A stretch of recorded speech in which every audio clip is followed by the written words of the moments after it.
Hello everybody, so this video is entitled MSTR stock and Saylor's latest thoughts. Let me just go through the first minute of this video where I just talk about the day-to-day performance of MSTR really briefly. Of course, quote-unquote, right, epic rise today, nearly 5%. I will take it. I'm quite happy.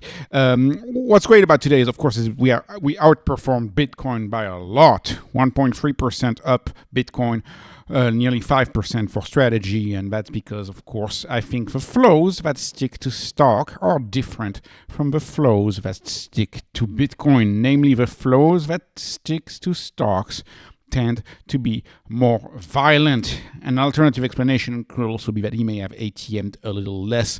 But anyways, optimism is back in the market today. You can see a lot of green, a lot of big tech having great reports. Amazon, Google had really good reports. I think Nvidia's and Meta's drop were definitely overdone. Microsoft as well to a lesser extent, but definitely overdone. Like Meta, Meta's investing more. And then Nvidia dropped because Google said that they were going to sell their TPUs to third parties. That's not going to change anything. Nvidia still has unlimited demand. I think the market just overreacted here.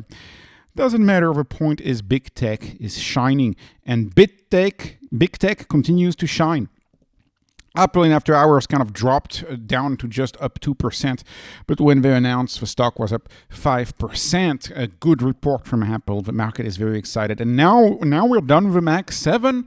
We're done with the Fed chair Debbie Downer meeting yesterday, which means that I think, and I really hope, I think, as I'm positioned for risk on, but I hope we go risk on. I think we're going to go risk on. Fear and greed is at 40. It's neutral. We're right close to fear, which is very healthy in my book. Bitcoin continues to behave like a stable coin, stuck between, let's call it 75 to 78. It's stuck. And that's good. That's good. We want a breather. I want a breather. That's good. So it's all look very healthy to me. MNAV is 1.24. I hope he's ATMing. I fear he didn't ATM as much as he should have today. But that's okay. Sometimes he lets the stock run, I suppose. What I really wanted to talk about in this video is I wanted to talk about the latest Saylor interview and, in the interest of his channel, trying to save you time, not having to listen to ads, and save you, in the case of the Peter McCormack show, save you all of the musings about the United Kingdom, which may or may not be relevant to you. If you just want to hear the novel thoughts of Saylor on Bitcoin and other matters, this is the summary for you, I hope. Okay, so what are the takes? AI is taking white-collar jobs right now, right? He talked about a will. A will used to cost $1 million for like a really good one with a bunch of lawyers. Today it costs $10. He talked about how that was just discounted just like music, right? Music, he talked about his youth. In his youth, to impress a girl, you would have to show your DVD, your CD, your vinyl, your music collection. That's how I've never heard of this pick-up artist technique, I don't know, but apparently in the 70s, in the 80s, you could show off having records. Today, nobody shows off because they have Spotify, right? Nobody says, oh, I have Spotify, even though you have 100 million songs on Spotify. So that's point number one. He talked about AI and blue-collar jobs. He said AI will come for blue-collar jobs within 10 years. I entirely agree. Saylor is a believer in robots, big time. And I know Saylor, every time Saylor speaks about Elon Musk, for example, it's always positive. I'm pretty sure it's Saylor who convinced Elon Musk to invest in Bitcoin back in the day. I think those two have much more in common than people think, and perhaps, beginning with the way they think, the way they interact, the inherent awkwardness sometimes with the way they speak, I think is very similar with Elon Musk. Of course, Saylor being, next level, but Saylor is older. And Saylor is more articulate than Musk because he's older, I think, and because he's perhaps a better speaker. Anyways, he endorsed land. Repeatedly talking about land, specifically land in desirable areas like the heart of Manhattan, the heart of London, or, of course, he talked about his example in Miami Beach. And it's all about the land. He said the house, of course, and this is something I've said before when I used to cover real estate, the house will cost nothing to build in the future when you can rent a few robots to build the house. The house will become dirt cheap because likely a lot of the materials are just cheap industrial sludge or waste or whatever you want to call it. I mean, look at say plywood, for example, right? That's my take. I'm adding this interpretation, but most homes don't use plywood anymore, right? They use OSB sheathing, which is this engineered wood scrap wood, which has very interesting properties, by the way. I don't necessarily think that's worse off than plywood, but the point is that with the power of industry, getting a house is getting much cheaper every year. Every year we get much better, and it gets much cheaper to build a house. And while replacing a front door, he did use that example, while replacing a front door might cost $1,000 today, with a robot replacing a front door might cost $10 a few years from now. Maybe 10 years from now. And so, of course, he endorsed land, also criticized land. The problem is that land is taxed. The problem is that a politician can come and say, oh, this land, you can only grow strawberries. And all of a sudden, your land, which was worth $1 million, is now worth nothing because it can only be used to grow strawberries in Miami Beach. That's the type of example that he used. But he did endorse land and speak very highly of land. And I agree with him. I think as far as alternative assets go, land is very interesting. Agricultural land I like a lot. I like forests a lot. Forests, there's a lot of very interesting things you can do with lumber exemption. So I like that. I think he's right on that one. Distribution. He talked in the context of companies. How are you going to create value in the future? He said distribution, and that was in the context of human capital. He's saying human capital is getting demonetized. Human capital is going to zero. Companies remain valuable not because of human capital anymore, but because of their distribution. It's all about the distribution. Apple can distribute whatever AI concocted to, billions of phones, right? Amazon can distribute whatever AI-enabled industry printed in a giant factory to every single home. It's all about the distribution. He's talking about, of course, that companies that thrive on just human capital are likely in trouble. And of course, I think of things like consulting firms, for example, things like banks who have way too many employees. Relying on human capital is a danger, in my view. And of course, distribution is what you need. Distribution is all you need. And he made a corollary point to that. He said he thinks it's much smarter to build an online following, i.e. build distribution, than it is to work hard and smart. And he did call it a hot take. And, I would argue that if you work hard and smart, working smart would lead to the idea of course, building distribution, whether it is an AI following or whether it is, something else. And, a lot of entrepreneurs have figured that out. Sometimes they do things like, drop shipping. They do things like use networks, use networks of contacts to build a network. Like a lot of real estate agents, for example, thrive not necessarily on an online following, but they do have a major following. It goes on the idea that if human capital is getting demonetized, that means we're going to move to digital capital, but there's still things that are going to be valuable, which is networks, right? And distribution is a network. That's why in my video earlier today, I kind of praised Facebook as kind of the less disruptable company versus Microsoft, because Facebook is fully network, right? Microsoft has a network of companies. They have a lot of distribution, but they are not as pure play of a network as, say, a Facebook is. And networks, I think, are very, very valuable. Moving on, what else did he say? Of course, he said that before. He repeated it. Iatrogenic changes to the protocol. They are the biggest risk. What is an iatrogenic intervention? That's when you think you got to fix something and you can't fix it. If you listen to the early day interviews, especially the Breedlove series, like the 20-hour series that I did with Breedlove, you can see he was reading some historic book back then because he kept complaining about George Washington being killed by doctors. Yes, because he was bloodlet and they thought it would cure a cold or something else. Killed by doctors, right? Killed by the treatment. And of course, he said the danger is people getting cute and trying to say add ordinals, NFTs to the network, etc.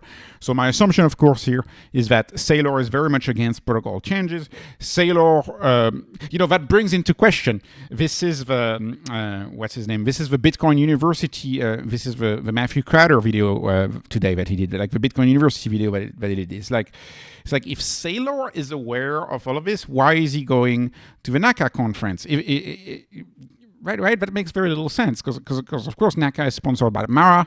Mara is known for inscription on the blockchain. Mara is known for doing things that are progressive on the blockchain and that want to change the blockchain. And Saylor, that's a recent interview, is clearly extremely conservative on the blockchain. Right. He clearly doesn't want any haste in changing the protocol. He's extremely conservative on changing the protocol. He thinks the protocol is probably really, really, really good as it is. And when he talks about quantum, he thinks, yeah, we may have a problem with quantum, but let's wait and see if we actually have a problem. So that brings into question, well, maybe Saylor's not going to go to the NACA conference next year, right? Maybe not. I don't really know. Or maybe it's all about promoting Stretch now, and he's moved on to Stretch, and he's given up on trying to explain Bitcoin to people, because that's what he said again, right? He said it again in this interview. At the end of the interview, he introduced Stretch, and he did say the problem is that it takes 1,000 hours to convince somebody on Bitcoin. It takes 30 seconds to convince somebody on Stretch. Therefore, he switches effort towards Stretch. But anyways, he's consistent with himself. Since he's against changes to the protocol, that means he's all about the layer 2. And he called the layer 2 by name. And he said, if you want an innovation, build it on a layer 2. So whether that's going to be Lightning or not, I'm not so sure. Lightning is kind of niche. But could be Solana, right? I mean, wrapped Bitcoin, like the whole ancient idea now of wrapped Bitcoin. It's like you can have Bitcoin on Solana, you can have Bitcoin on Hyperliquid, so you can innovate on another, what he calls staking network. Use a staking network to innovate on Bitcoin, wrap the Bitcoin, put it on a staking network, and go innovate there. And he said that, I entirely agree. And his case in point was, of course, the block wars were wrong. They wanted to change the protocol because they thought transaction costs were too high.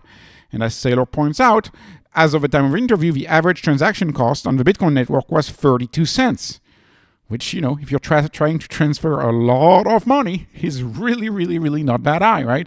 A bank wire is $25, isn't it, right?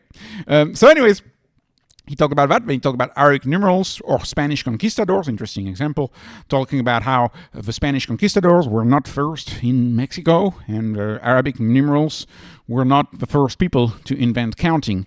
Yet both won. Why did they won? Because they had the best protocol. In the case of Arabic numerals, it's the best base 10 level numeral, like 10-digit numerals. It's literally the best. Much better than Roman numerals, right? Which make very little sense, especially when you try to get into larger numbers. And of course, the conquistadors, right? They had iron, they had steel, right? Early swords and stuff, and they especially had cannon pounder, and it was a better protocol than bows and arrows, right? Better protocol than bricked for protection. And so he talked about, the walls being destroyed because cannon powder is a superior protocol than a building made out of bricks. And of course, that's absolute first principles thinking here.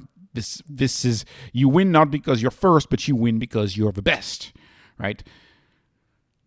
Spotify was not the first company to distribute music, but it was the best. 100 million songs for $10 a month.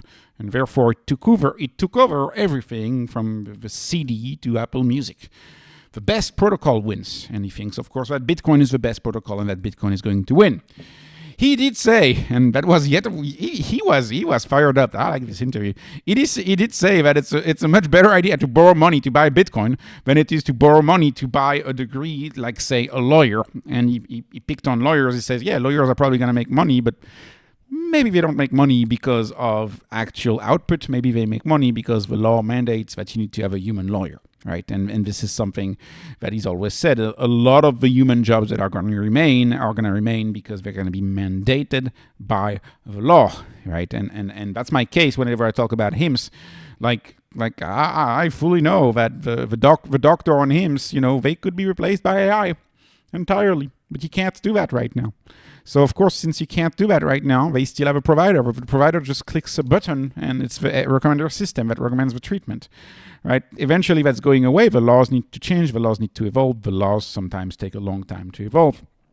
And then he concluded his interview talking about 1,000 years, everything is going to get seized if you don't move it.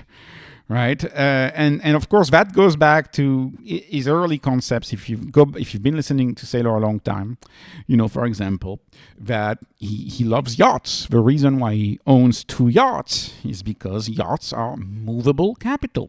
If you get taxed, you can move the yacht to another jurisdiction, and then you don't get taxed. Using his old Italian wealth tax town example about how after they implemented the wealth tax in that small town in Italy, all of the yachts left right after the wealth tax was introduced. And so he's saying Bitcoin to him is the same thing. It's a highly movable asset.